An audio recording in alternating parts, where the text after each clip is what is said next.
예, 인사드리도록 하겠습니다. 라이프 오프 상임이사로 섬기고 있는 장진원이라고 합니다. 먼저 22대 총선을 준비해서 이 정책과 비전을 제시하는 이 기독교 시민연대의 의미가 굉장히 중요할 거라고 생각을 하고요.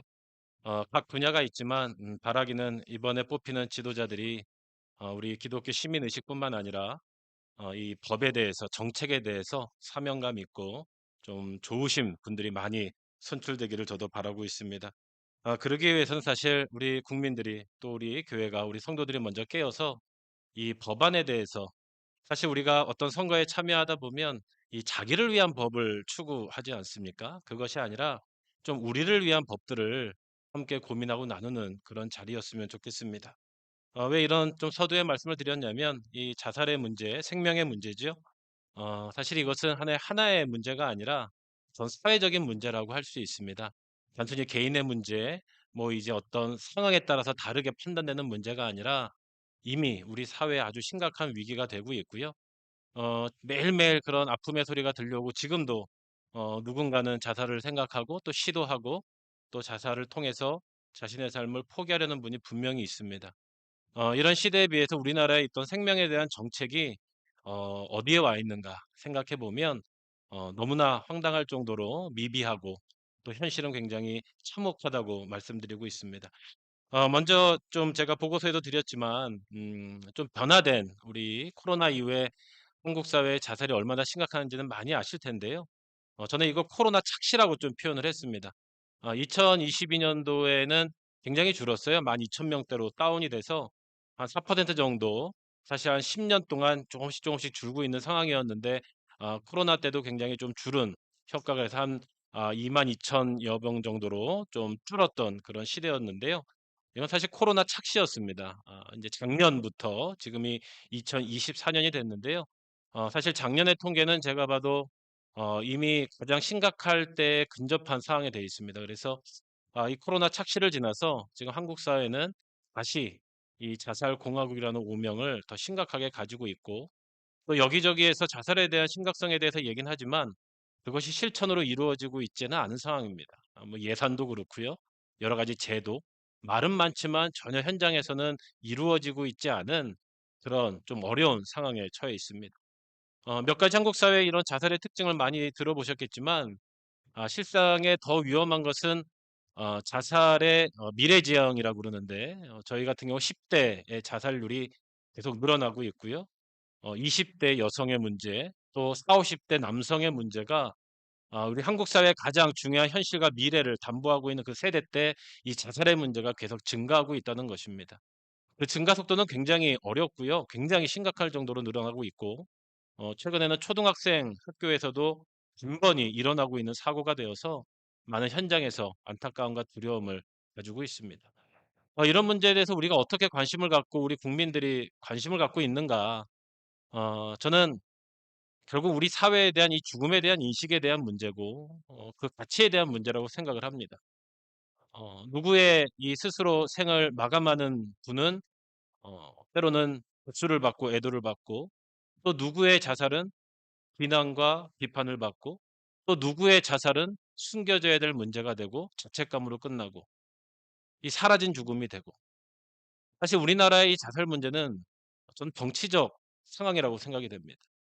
어느 국민도 거기에 판단에 대해서 감정적으로 하지 근본적인 원칙을 가지고 하고 있지 않습니다. 하루에 30여 명이 자살을 하는데 실질적으로 자해는 600명이 넘습니다, 매일. 20만 명에 가까운 응급실에 그분들은 정말로 죽겠다고 자살을 시도하시는 분들입니다. 그런데 우리의 이 자살 예방 정책은 아주 근시안적이죠. 매년 5개년 계획을 발표했습니다.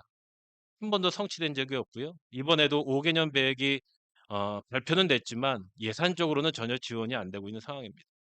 "니네가 알아서 해라." 어떻게 보면 개인의 책임이고 부끄러운 일 아니냐?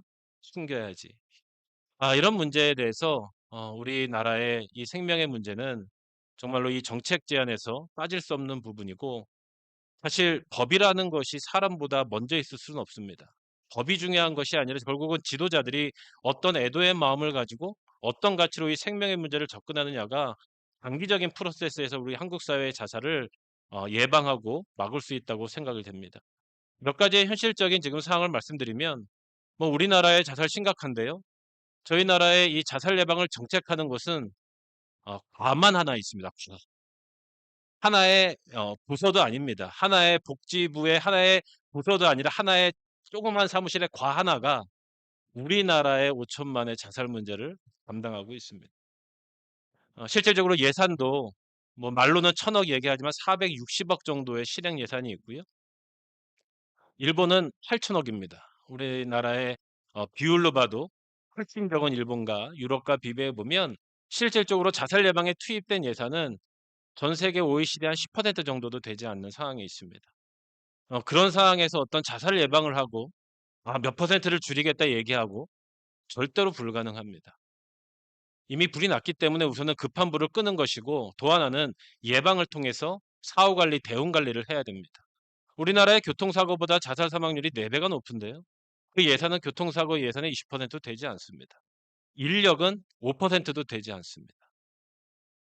이런 상황에서 앞으로 22대 정책에서 우리 지도자들이 이 정책을 하는 국회에 인제 들어가시는 분들이 정말로 좀 사명감을 갖고 이런 일을 했으면 좋겠고 이런 기독 시민운동뿐만 아니라 우리 성도들이 이런 문제의식을 갖고 꾸준하게 그들에게 제시를 해야 될 것입니다.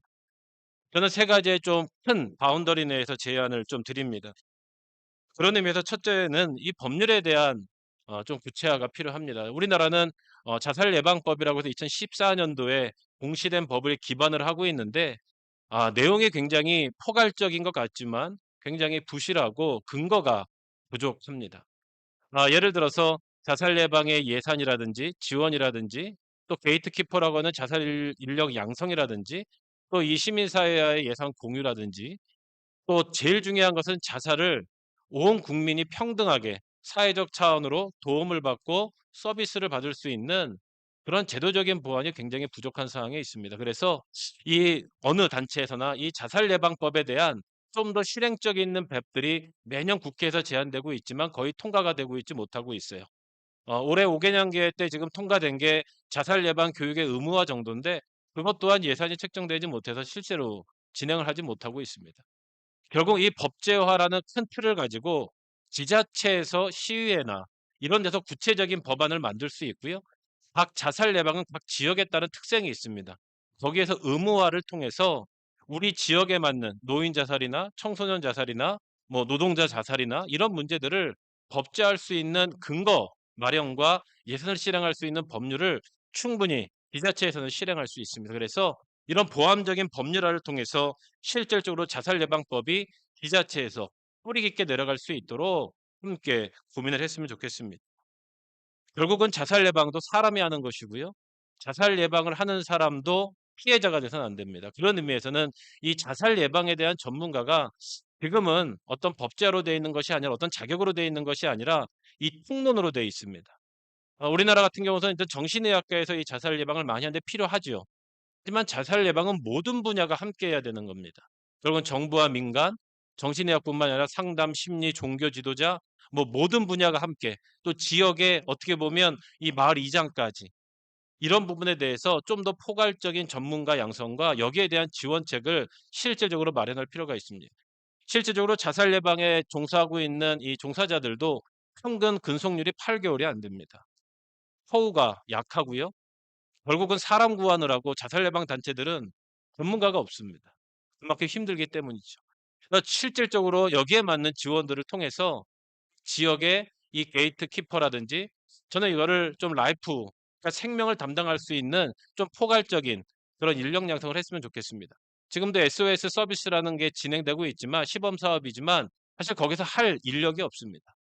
거긴 지역 사회가 참여해야 됩니다. 목사님들 또 지역의 자원봉사자들, 전문가들, 경찰, 소방관 이런 것들이 충분히 사회적으로 논의가 되고 지역에서 그거를 모니터링하고 대안을 해서 실질적으로 자살 예방을 할 수 있는 전문가들을 어떻게 정치권에서 양성하고 그들을 지원할 수 있을지를 고민해야 된다는 것입니다. 그런 의미에서 구체적으로 저는 이 라이프 센터라는 거를 계속 좀 기도하고 고민하고 있는데요. 사실 생명은 개인의 것이지만 또 이 사회가 책임지고 함께 살아가야 될 것이고 저희 믿음의 고백으로는 하나님의 사명으로 생각을 하죠. 그런 의미로 이걸 통전할 수 있는 좀 이 민간 자본적인 이 라이프 센터라는 큰 역할의 모니터링 단체가 좀 필요하면 좋겠다. 실제로 국가에서는 이 자살의 사고가 나면 이분들을 어느 정도 서비스를 해야 되는지 1 년, 뭐 2 년, 3 년, 뭐 10년 돼도 이분을 전혀 이런 기준들이 없습니다. 현장에서도 굉장히 어렵고요. 자살 유가족 사업 같은 걸 하더라도 누구는 저 얼마 전에 고통을 당해도 누구는 몇십 년 전에 당해도 이런 것들이 어떤 기준이 없는 거예요. 그런 의미에서 국가에서는 국가적인 제도를 통해서 좀 더 세밀하게 그들을 지원하고 그 이후에는 생애 주기에 맞춰서 또 지속적으로 관리할 수 있는 지역 사회 이런 라이프 센터를 통해서 실제적인 자살 운동이 되면 예방 운동이 되면 우리나라는 분명히 줄어들 수 있습니다. 그래서 바라기는 이번에 좀 이런 공론화들이 사실 많은 분들이 여기에 관심을 좀 가졌으면 좋겠고요.